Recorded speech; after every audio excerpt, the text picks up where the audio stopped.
The Lepisma saccharina, known as the silverfish. This is it. Swift like water and about 1 centimetre long, they are found in moist areas in your house and are especially active in the evening. Harmful? No, not really, but it gives an unhygienic feel at home. So understandably you want to get rid of them.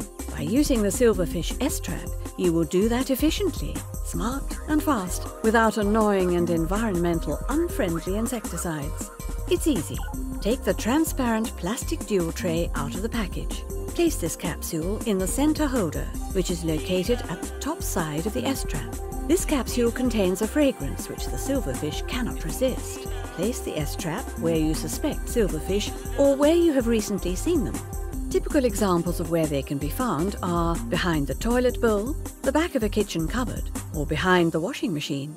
Leave the S-trap for 2 weeks in its place and do not move it. This way, the attractant can do its work in spreading its scent around the S-trap. After 14 days, it is time to check the result. If needed, repeat this procedure at several other places in the house. The S-trap package contains 2 traps. After use, you can dispose of the S-trap in the normal waste bin.